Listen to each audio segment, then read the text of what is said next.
À quoi elle rêve, la petite Marine? Je voulais être maîtresse d'école. Insupportable. Je devais être insupportable. Donc vous êtes des ch'tis, vous êtes du Nord. Voilà, depuis des générations. Mais j'ai des grands-parents agriculteurs, alors c'est sûr que la ferme, elle est là depuis longtemps. Et moi, à 10 ans, je me lavais encore dans la bassine où elle faisait l'arrosoir. C'était formateur. T'es première de classe? Ouais. Peut-être des fois j'étais deuxième. Même en dernière année de Sciences Po, je savais toujours pas ce que j'allais faire. Mais le moment où je m'engage en politique, en fait, c'est simple, c'est que mon mère est mis en prison. Aux anniversaires, ma mère avait fait des... Normalement, il y a un petit sachet de bonbons pour les copains. Moi, ma mère, elle avait fait des sachets avec des brosses à dents et du dentifrice. Elle est dentiste. Il se trouve que j'ai une échographie, donc je rentre ce soir. Le vendredi matin, je vais pouvoir aller au marché. Je vais croiser ma mère, je vais croiser mon grand-père. Et ça me fait du bien, voilà. Donc c'est ma manière de me recharger. Bonjour Marine. Bonjour. Trop sympa que tu sois là. Merci beaucoup. C'est super de m'avoir invitée. Je crois que ça va me changer de beaucoup d'interviews. Tu crois? C'est possible. Je t'explique. Grands enfants, c'est un podcast où on parle à des personnalités de leur enfance. Ils arrivent, ils sont là, ils nous racontent leurs doudous, leurs vacances, leurs souvenirs, voilà. Et l'idée, c'est de se dire comment l'enfant que tu étais a permis de devenir la femme que tu es. Est-ce qu'il y a des choses auxquelles que tu n'as pas aimé ton enfance? Est-ce qu'il y a des choses auxquelles tu as renoncé? Est-ce qu'il y a des choses qui au contraire t'ont inspiré? Des modèles, des parents, des grands-parents, des rencontres, etc. Voilà. Et que tu nous racontes un petit peu qui était la petite Marine Tondelier et comment ça a fait la grande Marine Tondelier aujourd'hui. Voilà. Donc On va bientôt en savoir plus. Est-ce que tu te rappelles, Marine, de l'enfant que tu étais? Oui. J'étais hyper scolaire. C'est vrai? Un peu excitée, bavarde et tout ça, mais très scolaire, quoi. Excitée et scolaire? Ouais. C'est drôle. T'étais première de classe? Ouais. Peut-être des fois j'étais deuxième. Et t'es née où? À Hénin-Beaumont. Enfin, Okay. je suis à côté, parce que la maternité n'opérait plus à l'époque. Et j'ai toujours habité là. Ok. Donc c'est dans le Pas-de-Calais, c'est près de Lens, pour ceux qui suivent le foot. Et aujourd'hui, t'habites toujours là-bas? Ouais. Trop bien. À quelques centaines de mètres de la maison de mes parents, qui est en fait la maison de mes arrière-grands-parents, et où j'ai grandi. Et mes grands-parents sont chacun un peu plus qu'une centaine de mètres, mais sont aussi dans la même ville. Donc vous êtes des ch'tis, vous êtes du Nord. Voilà. Trop bien. Depuis des générations. Depuis des générations, mais j'ai des grands-parents agriculteurs, alors c'est sûr que la ferme, elle est là depuis longtemps. Donc c'est des bâtiments dans lesquels des générations sont succédées. Il y a eu la guerre, les destructions, les reconstructions. Enfin, ça ancre beaucoup. Et voilà. vous habitez tous dans la même ville encore? Enfin, Ouais. tes parents, t'as des cousins? Alors mon frère maintenant habite une ville à côté, ma sœur est à Saint-Omer, c'est pas très très loin. Ok. Mais mon frère et ma sœur sont mariés à leur amour rencontré au lycée. Génial. Donc tout ça est sur un périmètre assez circonscrit. Vous vous voyez souvent? Vous êtes proches avec tes frères et sœurs? Ouais, là, on a passé le week-end ensemble pour l'anniversaire les 3 ans de ma nièce. Et donc c'est une région très sympa en plus, on était à Saint-Omer, donc il y avait les 4 jours de Dunkerque, du coup il y a la course de vélo, on y va avec les enfants, il y a 6 petits-enfants. Trop bien. Bientôt 7, parce que oui. j'ai bientôt Félicitations. un bébé. Et c'est super. Vous êtes très heureux d'être là-bas et en famille. Ouais. Donc là, tu es l'aîné de la famille. Ouais. Et après, donc, vous avez J'étais combien la d'écart? première de tous les petits-enfants de toute la famille. Et alors, ça te donne des responsabilités? Ouais. Je pense qu'il y a un truc que je m'en suis rendu compte quand le premier petit enfant, ou arrière-petit-enfant est né, que ça crée un focus d'attention en fait. Ouais. Ce premier enfant-là, le premier petit-enfant, le premier arrière-petit-enfant, a beaucoup d'attention, il est très regardé, très attendu, tout le monde veut des nouvelles, alors que les deuxièmes, il y a un truc après qui s'installe qui est un peu plus... il y a moins de focus d'attention que sur le premier. Et donc, je pense que ça met une forme de pression. Après, moi, ce que j'ai toujours adoré les enfants.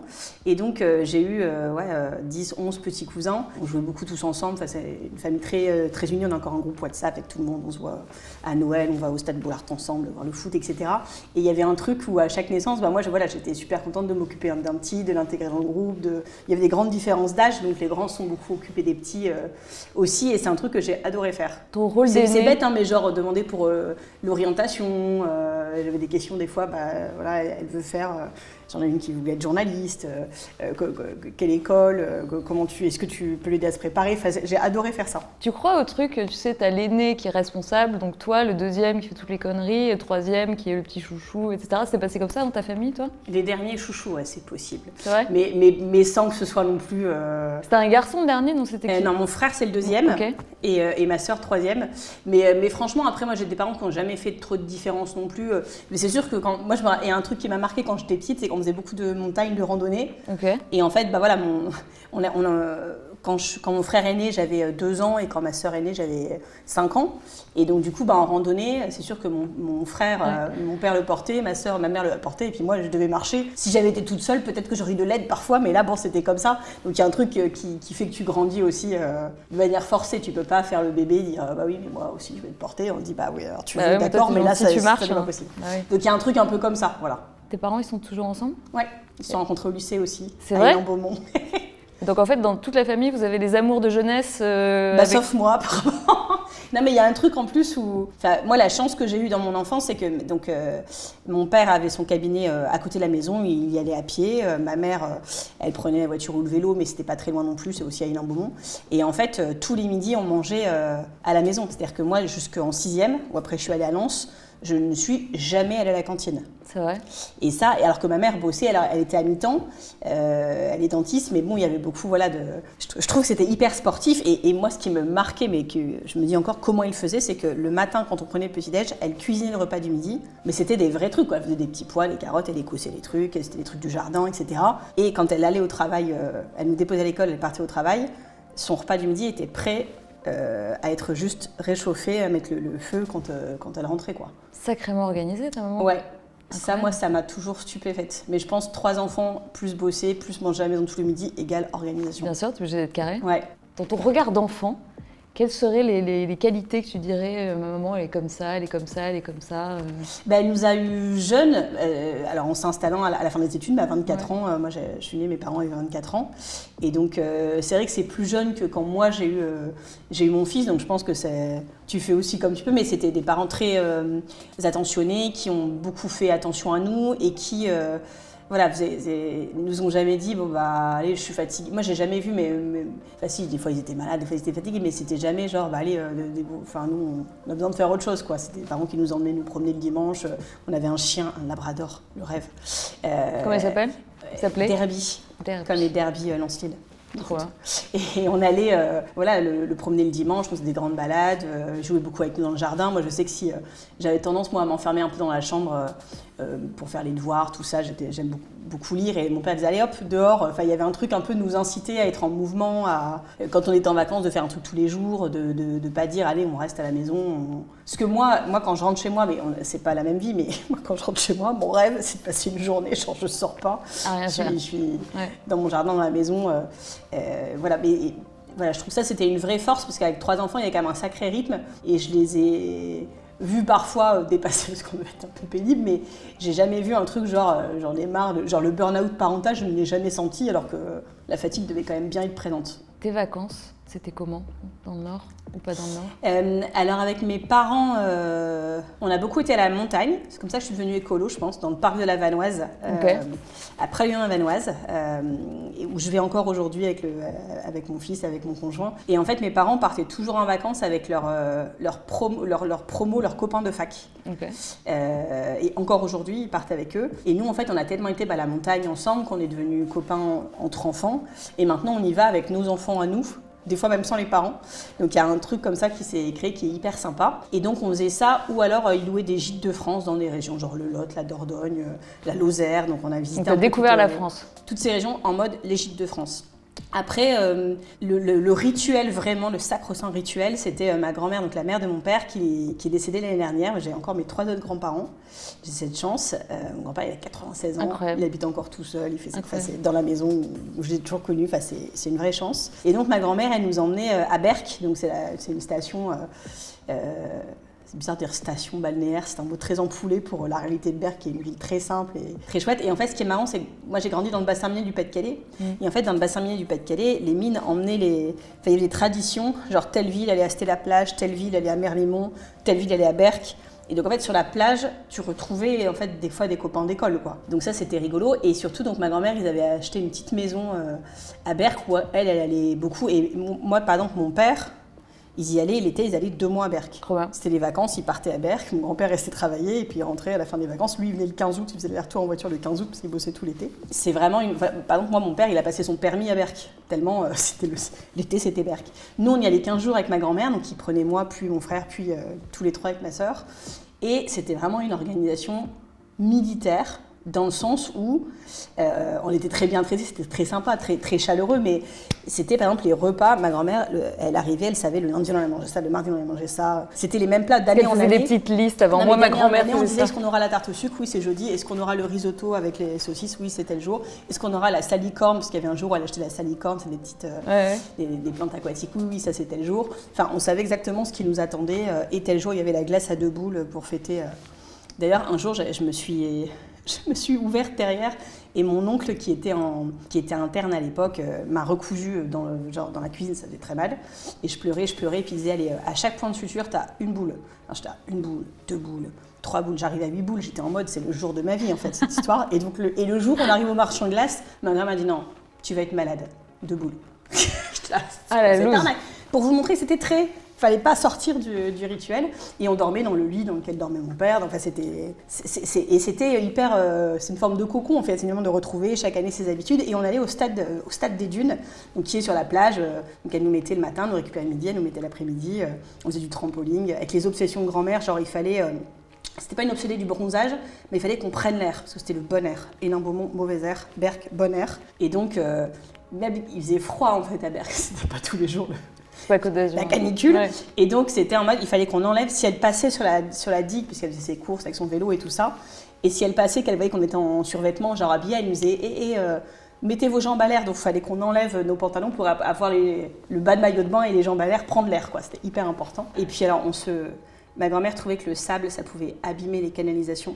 Ok. Donc, nous l'avions dehors, dans une bassine, alors qui était grande au début, mais quand tu grandis, tu as l'impression qu'elle se rétrécit. Et moi, à 10 ans, je me lavais encore dans la bassine où elle faisait l'arrosoir. On savonnait, on avait un gant de toilette. Bref, elle faisait l'arrosoir pour... Enfin, c'était vraiment artisanal. Mais c'est trop sympa. Et elle se lavait au lavabo de la cuisine en se levant tôt avant tout le monde parce qu'il ne fallait pas abîmer la salle de bain. Donc il y avait une super salle de bain, mais je crois qu'on n'a jamais pris de douche. Et c'est hyper drôle. Ah bah c'était... Et puis elle disait, bah nous on a connu la guerre, c'était comme ça. C'est vrai. Ça me rappelle ma jeunesse. C'était formateur. Alors tu vois, à chacun de nos invités, on leur dit rapportez-nous un truc de votre enfance qui vous a marqué. Alors d'habitude, c'est des doudous, des jouets. Toi, tu nous as dit la grenadine et la grenadine Tesser. C'était important. Alors, c'est quoi l'histoire de cette grenadine? T'as pas de celle-là en particulier, mais... Donc nous avions des gourdes pour aller au stade dans le sac à dos que nous retrouvions tous les ans, la même gourde, le même sac à dos. Et donc les gourdes, il y avait la petite pour ma sœur, la moyenne pour mon frère, la grande pour moi, qui était en fait celle de ma marraine, de mon père et de leur petit frère. Donc c'est d'ailleurs parce que moi à 5 ans j'avais la grande gourde, ma sœur à 12 ans avait encore la petite, parce que c'était comme ça, petit, moyen, grand. Et donc c'était des gourdes en plastique, voilà, des vieux trucs de leur enfance, dans laquelle elle mettait de la grenadine. Alors c'était la seule fois de l'année où on avait de la grenadine. C'était la teuf, c'était le goût des vacances. Et ce qui était rigolo en plus, moi je me rappelle vraiment de ce goût, parce qu'en fait évidemment avec la chaleur, même si c'était pas caniculaire, la chaleur, le plastique, la grenadine, c'était une grenadine un peu au goût de plastique. Enfin, je sens encore le goût de la gourde en fait, pour tout vous dire. Et un jour, on y est retourné et je me rappelle avoir bu dans cette gourde et je me suis dit, ah, c'est exactement le goût de la grenadine de l'enfance. Donc c'était, voilà, ça c'est vraiment un souvenir très marquant d'enfance. Et c'était un rituel, on remplissait des gourdes, elle en mettait pas beaucoup. Hein, et puis c'était vraiment quand c'était la fête, parce que des fois c'était que de l'eau. Et il y a pas longtemps, en fait, j'ai vu que le site était en grève, parce que Tesser, donc depuis 1720, c'est des sirops qui sont produits près de Grenoble. Parce qu'en fait, Tesser voulait fermer le site historique de Grenoble, donc c'est près de Grenoble, c'est à Crolles, et les salariés étaient entrés en lutte, etc. Donc voilà, je me suis dit que c'était l'occasion de faire un petit clin d'œil. C'est un beau clin d'œil. Et je me rappelle de Laurence Ruffin, qui est devenue maire là, de Grenoble, et qui était en disant, vous vous rappelez des sirops de votre enfance? Moi, je me rappelle. Ça, c'est vrai. Il disait, en tout cas, il faut les sauver. Voilà, on les met là, on pense à eux. Carrément. Il y a un truc qui m'a marqué dans ce que tu viens de dire. Tu as parlé de ta mère, tu as parlé de ta grand-mère, qui avait l'air d'être des femmes très organisées, très carrées, qui ont mené des familles voilà, où tu as plein de mouflés, et donc il faut que ça file droit.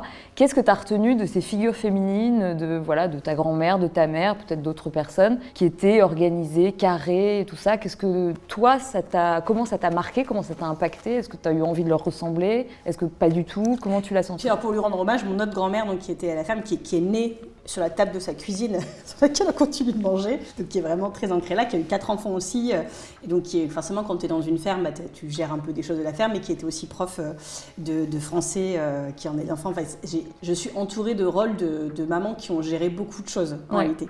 Et mon grand-mère, elle était pharmacienne en fait, donc elle a jamais vraiment exercé, parce que c'était mon grand-père qui gérait la pharmacie, elle s'occupait des enfants, mais en fait elle avait le diplôme, j'imagine qu'elle faisait quand même beaucoup de choses dans cette pharmacie. Et du coup voilà, c'est des rôles très inspirants dans le sens où c'est des femmes que j'ai jamais entendues se plaindre. Peut-être qu'elles le faisaient pas moi, mais enfin, en tout cas qui assumaient tout de front.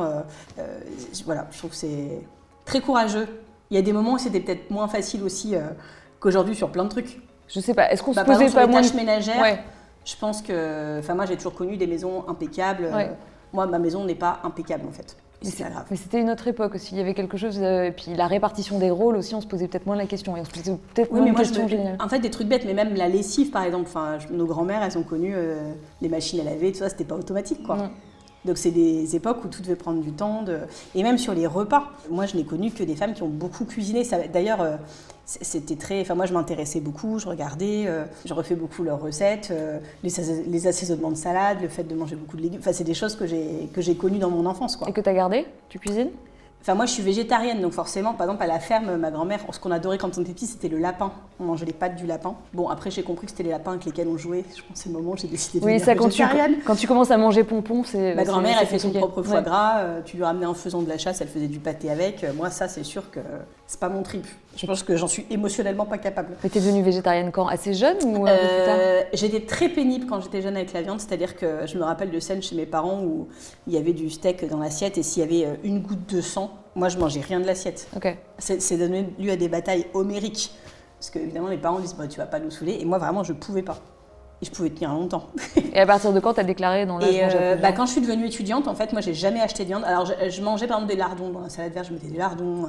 En fait, il y a des choses, quand t'aimes pas trop la viande, il y a des choses, vraiment, t'en as pas envie, puis il y a des choses que par tradition, tu gardes. Et surtout, quand je rentrais chez mes parents, le dimanche, il y avait en gros soit le roast beef, soit le poulet. Ouais. Et ça, en fait, c'était logique pour moi d'être végétarienne la semaine, de pas acheter de viande, voilà.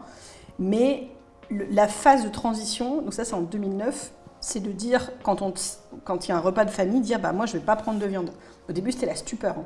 Je me rappelle de ma grand-mère qui m'avait dit un jour du coup je t'ai fait un steak d'espadon. Je dis bah pourquoi? Elle dit bah parce que ça ressemble à du veau. Je dis oui mais du coup pourquoi? Elle dit bah parce que tu peux pas rester comme ça quoi. Je dis bah si. Et voilà, je trouve que le moment où tu t'affirmes, où tu t'expliques que tu vas pas manger comme les autres, c'était en 2009 franchement c'était assez... Et tout le monde a accepté. Et alors après quand t'arrêtes d'en manger, t'en as vraiment plus envie. Plus jamais. C'est vraiment pas un truc qui manque. Même il y a des gens qui mangent des imitations, là, des fausses saucisses. Oui, des les fausses steaks de tofu, les Moi, trucs, je ne suis jamais allée sur des trucs comme ça. Et même d'ailleurs, ça m'écoeure. Par exemple, une fausse bolognaise végétale. Moi, mon cerveau, il retient que c'est de la bolognaise. Ouais, ça te dégue, quoi. Ouais, c'est vraiment un truc, ça ne me fait pas envie du tout. Tes filles, après, chacun fait comme il veut. Hein. Vraiment, moi, je donne pas de leçons à personne. Non, mais toi, c'est c'était mon pas choix. ton truc. Et puis, en plus, tu t'es inscrit pour le coup en faux par rapport à ta famille. Enfin, t'as posé un acte en disant, bah, moi, je vais être comme ça, alors que c'était pas trop la tradition familiale. Il m'a dit un truc genre, mais qu'est-ce que je t'ai fait? Je dis, bah, ce n'est absolument pas content parce comme il était agriculteur, voilà, c'était vraiment pas un truc de rébellion, quoi. C'était vraiment, j'aimais pas. Et donc, t'aimes pas, tu te forces. Après, je suis allée à Copenhague à la COP 15 pour le climat là, donc j'ai vu qu'en plus la viande c'était autant de litres d'eau et le CO2 et le truc et j'ai dit mais en fait pourquoi je me force pour faire plaisir à des gens alors qu'en plus c'est pas bon pour le climat. Ceux qui en ont envie ils en mangent s'ils veulent, moi en plus j'en ai pas envie, ça n'a pas de sens. T'es la fille aînée, ouais. T'es plutôt bonne à l'école, t'es dans une famille aimante avec des nanas qui tiennent la baraque, etc. À quoi elle rêve la petite Marine quand elle a 6-7 ans Elle se dit, je ferai quoi quand je serai grande? J'étais pas dans des rêves... Moi, je voulais grandir, en fait. Donc, je voulais être maîtresse d'école, évidemment. Moi, je faisais l'école et quand je rentrais de l'école, je jouais à la maîtresse d'école. Je jouais aux devoirs. J'asseyais mon frère et ma sœur sur des chaises avec des petits bureaux. Et mon chien qui se mettait au milieu et qui bougeait plus, il prenait les cours aussi. Je crois qu'il savait lire à la fin. Hein. Et donc, j'avais un petit tableau dans le garage. Les craies, les trucs, ils allaient au tableau. J'avais le cahier de notes. Insupportable. Je devais être insupportable. Bah non, mais là, moi, je trouve que c'est un truc, moi, je suis fille aînée aussi. Non, mais j'imagine les deux qui devaient se taper carré, les cours, quoi. qui devaient rien comprendre en plus parce qu'ils n'étaient pas en CP. Donc, et moi, je voulais vraiment être instit. Ouais. Puis ils sont priés de se taire aussi, et puis ils étaient priés de se taire. Ouais, tu m'étonnes, bien sûr. Ça coule de source. Et donc, maîtresse d'école, et après, qu'est-ce qui s'est passé? Enfin, tu as renoncé au projet, tu t'es dit... c'est un prof en première ou en terminale, mon prof d'économie, qui était élu de droite d'ailleurs à Villeneuve-d'Ascq. Donc c'était marrant, enfin, il ne m'aurait peut-être pas dit ça avec le recul. Mais en gros, voilà, une réunion parents-prof, ma mère est revenue en disant, bah voilà, j'ai dit que tu voulais être professeur, et il a dit, bah je pense qu'il faudrait qu'elle regarde d'autres choses. Elle est vraiment... Ah, il voulait pas que tu sois prof? Bah, moi, je voulais être ainsi vraiment chez les primaires. Je voulais être chez les petits. Et il avait dit, bah, elle peut faire ça, mais il faudrait que vous regardiez Sciences Po. Et moi, c'est des choses où, franchement, dans ma famille, déjà, personne n'avait fait autre chose qu'un bac S. Et donc, c'était, voilà, déjà, j'avais fait un bac ES, donc économie, sciences sociales, c'était assez nouveau. Et donc, mes parents, ils connaissaient pas Sciences Po, les classes préparatoires littéraires, c'était un autre monde, quoi. Et donc je me rappelle que ma mère était rentrée en me disant bah oui, ton prof il a dit qu'il faudrait qu'on regarde ça, peut-être ça t'intéressera, en tout cas il trouve que tu devrais essayer. Et donc on a regardé, mais vraiment en mode alors qu'est-ce que c'est Hippocagne? Qu'est-ce que c'est le prépa littéraire? Comment ça marche Sciences Po? C'est-à-dire en fait t'étais super forte à l'école et c'est pour ça que ton prof il t'a poussé. Je dirais pas comme que ça. j'étais super forte, parce que notamment je pense, mais comme plein d'enfants, moi en fait je marche beaucoup à l'affect, au prof, est-ce que j'ai envie, est-ce que j'ai pas envie. Il y a des matières où, par exemple l'allemand, où j'ai toujours été nulle, vraiment, j'ai jamais rattrapé, j'en ai fait longtemps mais je parle toujours pas allemand. Pas ton truc. Et puis il y avait une ambiance, je pense qu'au collège j'ai un truc où ça m'intéresse plutôt, je décrochais un peu, j'étais très moyenne. Et voilà, et puis la seconde, j'aimais pas les trucs, voilà, la physique, chimie et tout, c'était pas mon... Maintenant, je trouve ça intéressant, mais les cours en eux-mêmes, voilà, ça me... Et par contre, quand je suis allée en économie sociale, les cours d'économie, tout ça, j'ai trouvé ça super. Okay. Et donc j'étais vraiment intéressée, et par ailleurs, j'aimais bien tout ce que je faisais. Vraiment, en première, je suis redevenue très bonne élève, parce que j'aimais bien tout ce que je faisais. Et je pense que mon but dans la tête, à ce moment-là, c'était de dire, je veux continuer toutes les matières. Je veux m'améliorer. J'aurais eu du mal à choisir une fac, genre que l'histoire, ou que la littérature, ou que la philo. J'avais envie de tout continuer. Et c'est vrai que du coup, j'ai fait une Hippocagne et Cagne, mais BL, donc avec beaucoup de sciences sociales, puis Sciences Po. Et donc en fait, jusque très tard, même en dernière année de Sciences Po, je savais toujours pas ce que j'allais faire. J'aimais bien tout. T'avais le choix entre mais quoi d'ailleurs, et quoi, j'aime encore bien tout et je ferais sans doute plein d'autres choses. Donc, aussi, c'est pour ça que tu fais de la politique, peut-être parce que tu touches à plein de sujets hyper intéressants, tu rencontres plein de c'est gens. Ça. J'aime bien cette polyvalence et je suis curieuse de plein de choses, donc j'espère avoir 1000 vies. Et après l'Élysée, bien sûr. Après l'Élysée. Le lancement en politique, tes parents, ils t'ont dit quoi à ce moment-là? Ils ont eu peur, ils étaient fiers, ils n'ont pas compris. Comment ils se sont sentis, tu penses? Ah bah c'est sûr que c'était pas attendu, c'était pas souhaité, c'était pas... Il y a des familles militantes de génération en génération. Toi, t'es la première. Ouais. Alors, mon arrière-grand-père était maire, mais dans un contexte très différent. C'était un maire gaulliste qui avait été résistant pendant la guerre et déporté, qui était revenu, qui gérait l'association des déportés du département et qui, assez logiquement, après la guerre, est devenu maire du village où son père et ses grands-parents étaient agriculteurs à Équerchin, donc c'est juste à côté d'Hénin-Beaumont.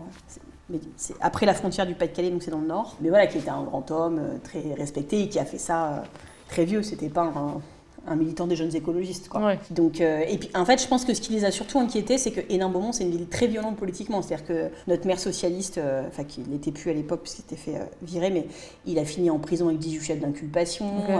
Il y avait des histoires pas possibles de magouilles, de femmes à l'école, de coffres-forts dans le mur. On retrouvait des euros qui disaient que c'était pas à lui, sauf qu'avant lui, c'était des francs. Enfin bref, c'était Dallas tout le temps, mais avec une violence aussi. Des tracts horribles. À chaque élection, on attendait, parce que le dernier jour, juste avant minuit, dans la boîte aux lettres, on avait tous le pire tract de la campagne. Et donc, moi et mes parents, par ailleurs, ils travaillent dans cette ville, ils ont le même nom de famille. C'est ça d'ailleurs qui m'a toujours dérangé en politique, c'est le fait d'exposer avec ton nom de famille des gens qui n'ont rien à voir dans l'histoire. Oui, qui n'ont rien demandé. Y compris là, ma sœur, quand il y a des patients qui disent alors... Tiens, Tondelier, c'est comme Marine Tondelier, vous la connaissez pas quand même. Pas bien. Elle raconte ce qu'elle veut, franchement, il n'y a pas de problème. Mais voilà, c'est vrai que je suis un peu, dans ma famille à moi, un ovni de ce point de vue-là. Et ça t'a mis en porte-à-faux un peu avec eux? Il y a des fois, tes frères et sœurs, ils t'ont dit, franchement, avec tes histoires là, tu nous gonfles, il y a machin qui m'a fait une réflexion, ou ça t'est jamais arrivé? Mon frère, il est prof, et c'est vrai que là, à Arras, il a souvent la remarque, parce que alors lui, vraiment, c'est... Enfin, il y a des gens dans ma famille on en parle, ça les intéresse, quoi. Mon frère, c'est vraiment pas son truc, donc lui, je pense que ça le saoule un peu, même si... Voilà, il passe à autre chose. Et mes parents, ils ont été sympas parce que des fois, ils m'ont aidé à tracter, des fois, ils ont fait des dons à mes campagnes pour aider à financer. Enfin, franchement, c'était supportive, quoi. Et c'était pas forcément leur truc, c'était pas leur choix, mais il y avait aussi cette curiosité et puis ils ont été présents pour moi. Après, moi, voilà, j'ai jamais dit vous pouvez pas adhérer au Vert, vous voulez pas venir avec moi à une réunion. Enfin, voilà, c'est mon truc. Et comment tu t'es lancée là-dedans, enfin, par rapport à tes parents, par rapport à ton éducation? Tu as une famille d'agriculteurs, de médecins, vous êtes très ancrés dans cette région. Comment ça te vient, cette idée de te dire moi j'ai envie de m'engager, et non seulement j'ai envie de m'engager en politique, mais j'ai aussi, moi c'est l'écologie. Je sais, il y a un truc, ça vient d'où ça? C'était plutôt l'écologie que la politique d'ailleurs au début. Donc j'ai eu une enfance quand même, on mangeait les légumes du jardin, on avait le truc pour récupérer l'eau de pluie, pour la filtrer, boire l'eau de pluie. On allait en vacances à la montagne, on découvrait la faune, la flore, les parcs nationaux, la protection de la nature. Donc ça c'était très présent et c'était très important pour moi. Moi je me rappelle que petite, vous savez, tous les papiers, je les gardais pendant un an, puis à la fin on les portait à la benne pour recycler le papier, parce que moi je voulais pas jeter du papier avant les poubelles jaunes et tout ça. Enfin, voilà, je faisais partie de ces enfants-là. Et ça faisait partie de ton côté assez académique, tu étais assez scolaire. Ouais, parce que mes parents, des fois, ils disaient, mais qu'est-ce qu'elle fait avec ces feuilles? Enfin bref, Ou par exemple, quand j'étais étudiante, quand je voyais à la fin de la soirée un mec prendre un sac poubelle et tout mettre dedans, moi, ça me stressait. C'est-à-dire que j'étais du genre à dire, non, mais cette bouteille-là, tu la laisses, celle-là, tu la laisses, et je repartais avec des verres pour les mettre à la benne. Mais parce que tu avais lu des trucs, c'est un peu ma psychanalyse ce soir. Non, mais parce que on savait quand même que la planète, tout ça avait un impact et que le tri, je sais pas, c'est la base, c'est quand même pas très compliqué. Donc moi, si je vois un mec prendre un sac poubelle, ça peut être rédhibitoire pour moi. C'est qu'un mec, tu mets tout dans la même poubelle, tu dis, qu'est-ce qu'il nous fait? Ça m'angoisse en fait. Et tes parents, enfin, je veux dire, ils étaient vraiment comme ça? Ou c'est toi qui... Ouais, sur le tri et tout, les verres, ça, mais c'était pas non plus, ils m'ont pas poussé là-dedans, c'était mon trip aussi, quoi. Donc il y a eu le truc d'écologie, et après, quand je suis arrivée à Sciences Po, alors c'était marrant, parce que par exemple, il y avait Gérald Darmanin, qui était dans la promo juste au-dessus de moi, et qui faisait partie des gens, et il y en avait d'autres, et de gauche, qui étaient en mini-costard, mini-ministre, déjà très engagés en politique, au syndicat étudiant, évidemment très à droite. Et moi, je me rappelle quand j'arrive dans cette affaire, et je me dis, mais qu'est-ce qu'ils font Et je me disais vraiment, à Sciences Po, il y a plein de profils différents. Et je me disais, alors vraiment, eux, c'est l'espèce des mini-politiques qui deviendront des grands politiques. C'est tellement pas mon monde, c'est tellement pas pour moi. Vraiment, je me disais pas, tiens, moi, je veux leur ressembler, je veux faire ça. Et j'avais pas de jalousie, pas d'envie. Je me disais juste, c'est chacun son monde. Il y a ceux qui voulaient être journalistes, il y a ceux qui voulaient être politiques. Et moi... Toi, tu voulais faire quoi à Sciences Po? Et moi, je savais pas. Je m'intéressais à tout. Je découvrais mon monde. Je lisais, tout ça. Et puis, ce qui m'intéressait quand même, c'était les questions santé sociale. Et le stage, vous savez, troisième année, on part à l'étranger. Donc, il y en a qui allaient dans les facs. Ils se battaient pour les facs les plus prestigieuses, pour aller le plus loin possible. Moi, j'avais mon copain de lycée de l'époque. Donc, je voulais pas aller trop loin, mais j'avais choisi la Suède, du coup, en me disant, c'est une autre langue, un autre climat, une autre monnaie. Ça va être dépaysant, mais je pourrais quand même rentrer à Noël. Et surtout, moi, comme je sais que je m'attache beaucoup aux choses, aux gens, aux lieux, je voulais un lieu où je pourrais retourner, en fait, si ça me manquait, après. J'anticipais déjà ce truc. J'ai du mal avec les fins, les trucs. Plus jamais revoir un endroit. J'habite encore au même endroit depuis que j'étais toute petite. Je connais chaque trottoir, chaque arbre. Et ça me fait vraiment du bien. Et donc, je suis allée en Suède. Et c'est vrai qu'en revenant, je me suis dit, voilà, j'étais au secteur sanitaire et social de l'ambassade de France. 9 mois de stage non rémunéré. C'était quand même la grande époque. Ça n'existe plus aujourd'hui. Dans une des villes les plus chères du monde. Et c'était hyper intéressant. Donc, quand je suis rentrée, je préparais les concours de directrice d'hôpital. J'ai fait un stage à l'inspection générale des affaires sociales. Enfin, j'étais vraiment sur le sujet santé sociale. Ce que j'ai gardé d'ailleurs, puisque j'ai travaillé au Sénat sur les questions santé et sociale pour les écolos après mon engagement, que j'ai travaillé, j'étais déléguée générale pendant 5 ans d'une asso qui mesurait la qualité de l'air. Donc ça, c'est vraiment mon truc. Mais le moment où je m'engage en politique, en fait, c'est simple. C'est que mon maire est mis en prison, en gros, et que le directeur de Sciences Po Lille, à l'époque, qui avait été mon maître de mémoire et tout ça, me dit, en fait, si c'est chez toi, t'es des nains, toi. Oui. Puis il me dit, donc tu vas y aller. Je dis, je vais y aller, c'est-à-dire que non. Et il me dit, tu sais, si des gens comme toi, ils vont pas, en fait, cette ville, personne la sauvera, quoi. Si même, genre, t'es de la ville, t'es à Sciences Po, ça te concerne. Bien sûr. Et il se trouve, alors vraiment par hasard, que j'étais allée à un meeting des Verts. J'avais mon amoureux de l'époque, c'était un autre qui était dans le sud et qui était venu en fait un week-end, on savait pas trop, parce que moi du coup le week-end j'étais toujours à Hénin-Beaumont. Et là il se trouve qu'il vient à Lille, et donc dans ces cas-là, c'était comment on fait, quoi. Enfin, il faut trouver des activités. Moi je connaissais pas trop Lille le week-end. Et je reçois à la sortie de notre amphi à Sciences Po Lille s'était effondré dans une AG étudiante où on était trop nombreux à faire la grève. L'amphi s'écroule, donc on devait aller à la fac de droit de l'autre côté. Et la fac de droit, il y avait des petites nanas hyper bien habillées qui étaient un peu... C'était pas la même sociologie. Et je me rappelle, en sortant de la bibliothèque, de voir des nanas contourner ostensiblement, avec un regard de mépris, un militant qui distribuait des tracts. Okay. Donc, moi, ça m'énerve en fait. Donc, par principe, je sais pas ce qu'il traque, mais je vais le voir en disant bonjour monsieur, merci, tout ça, pour avoir un petit moment de réconfort. Ah, t'avais une sensibilité quand même. C'est fou ça. Ouais, j'ai un truc d'empathie je pense que même un sourire dans la rue, ça peut aider des gens, quoi. Donc, voilà. Et donc je vais chercher son truc et je vois José Bové qui vient à Lille. Et moi, j'avais voté pour lui en 2007. Le dites pas au Vert, parce que c'était Dominique Voynet, leur candidate. Quand j'ai adhéré au Vert, j'ai compris que je me vantais d'avoir voté José Bové, que c'était pas un bon point du tout. Ouais. Mais bon, je suivais de loin. Il avait des montées à McDo. Je trouvais ça héroïque et courageux et impactant. Et donc je vois qu'il vient avec Eva Joly, avec plein de gens, Cécile Duflot à Lille. Et donc je dis, c'est super ça. Et donc on va au meeting. Et en fait, je vois, tout le monde avait des t-shirts à message. non aux OGM, les McDo, Gaza. Il y avait des t-shirts surtout protéger la forêt.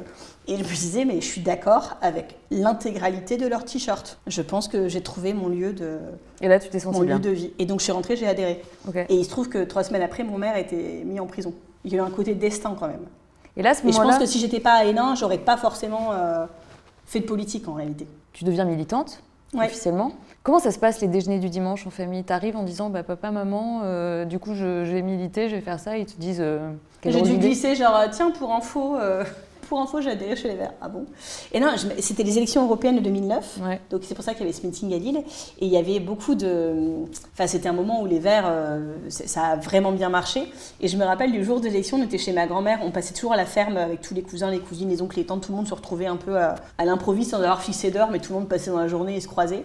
Et c'était le jour du vote, la fête des mères. Et je me rappelle de quelqu'un qui dit tiens en fait Marine a adhéré chez les Verts. Et puis j'ai ma tante qui dit mais moi je suis chez les Verts aussi. Et je dis ah bon?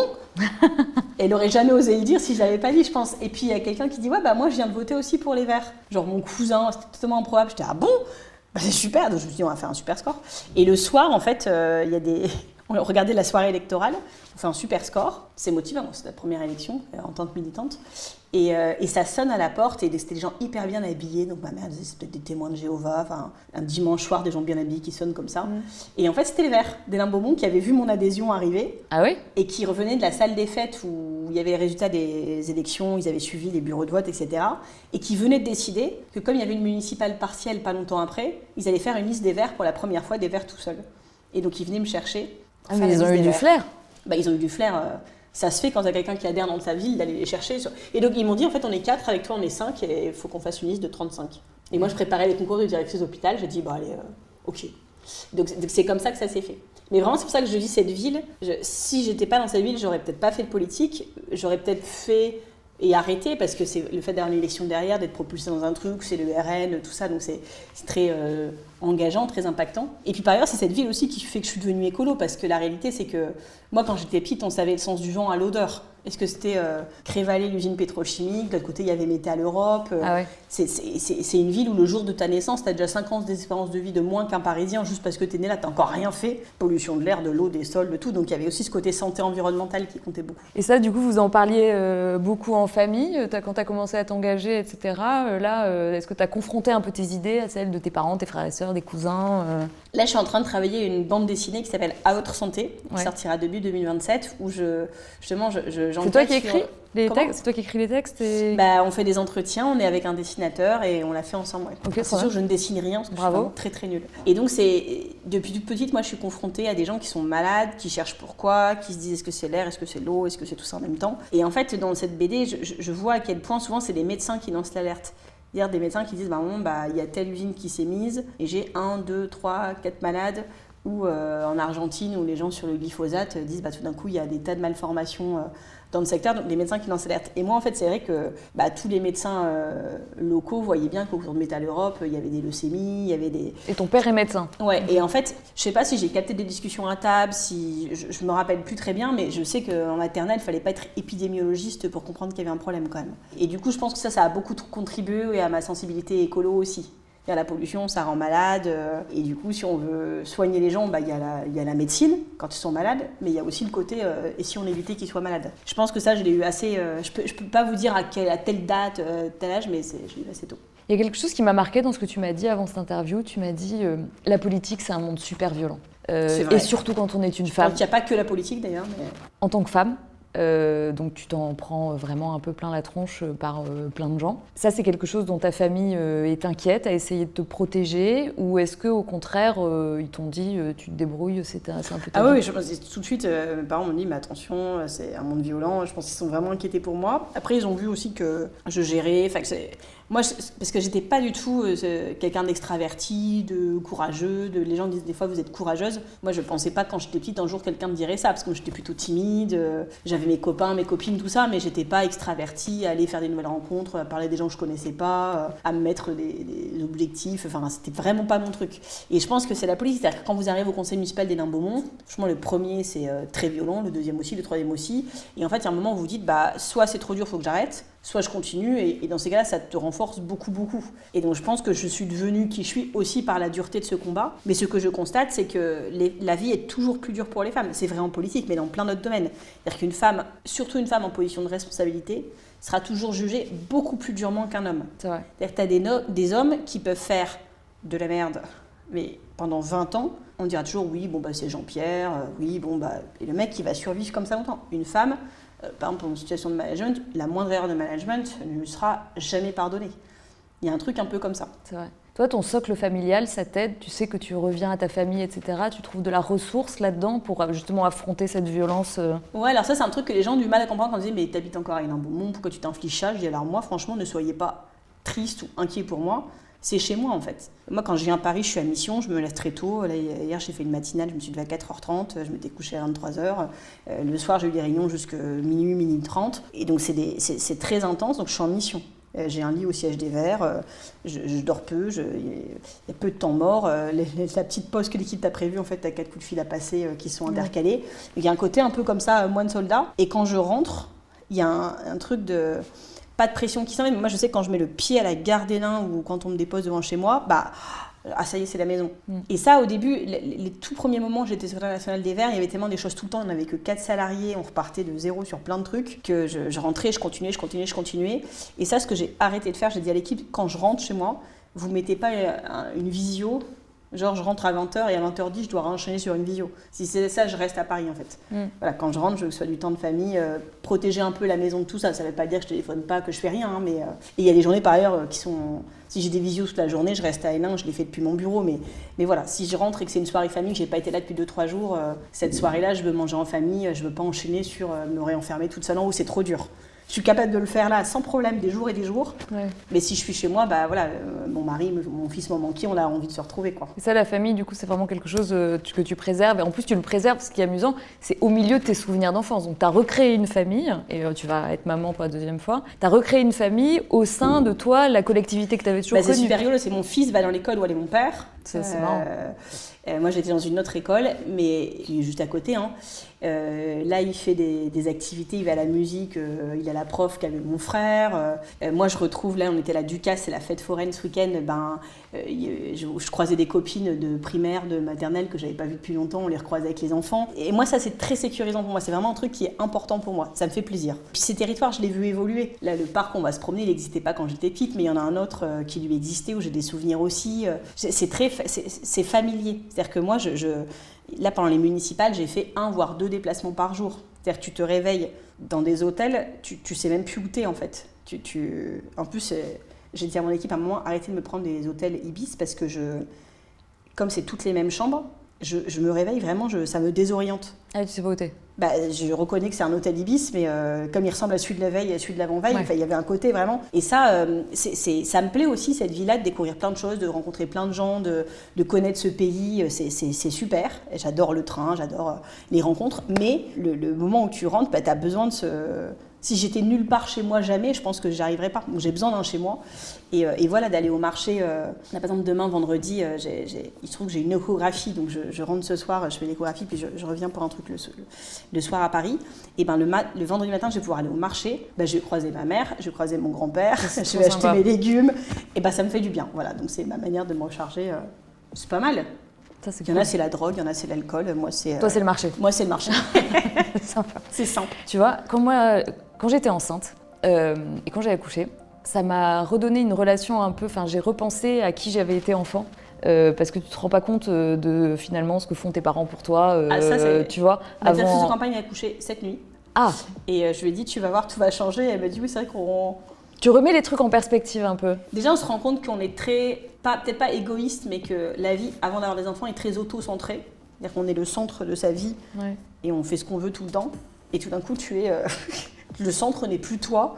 Et donc, toute ta vie tourne autour de quelqu'un d'autre pour qui tu es très inquiet. Ça, je trouve que c'est vertigineux. Et puis, ouais, tu te rends compte de ce que t'es qu'être parent. Et donc, tu regardes tes parents tout d'un coup très, très différemment. Avec un peu de bienveillance, tu dis... Ouais, avec de la bienveillance, tu comprends plein de choses qu'ils ont fait, qu'ils n'ont pas fait, des réactions, et puis l'amour, voilà, le temps que ça leur a pris. Toi, quand c'est tes parents, c'est normal. Bah oui, ils sont là, c'est normal. On mange, c'est normal. Ils nous lisent une histoire, c'est normal. Et en fait, tu te rends compte de l'engagement permanent que ça a été tout le temps, quoi. Tu les admires, tes parents? Ah bah oui.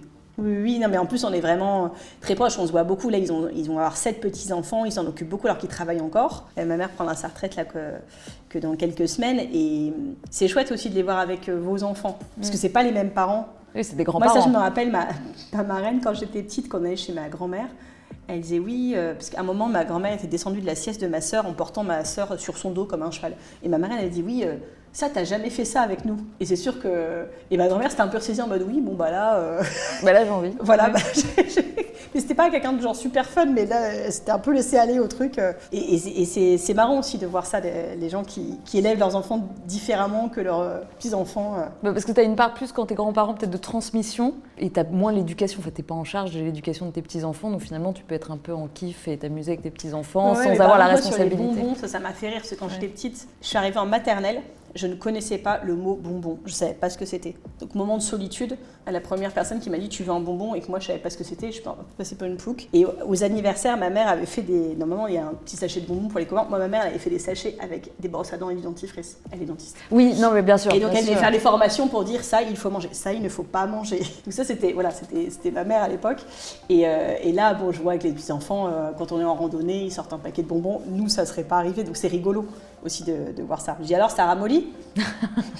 Marine, qu'est-ce que tu dirais aujourd'hui, ce sera ma dernière question, à la petite fille que tu étais? Ça va être la question la plus dure. Peut-être que je dirais crois en toi. Je pense que je faisais partie des petites filles qui, mon monde, c'était ma maison, l'école. Donc moi, je voulais avoir une maison et être instite. C'est-à-dire que je pense que les petites filles, on leur apprend pas forcément, en tout cas dans ma génération, à ouvrir le champ des possibles.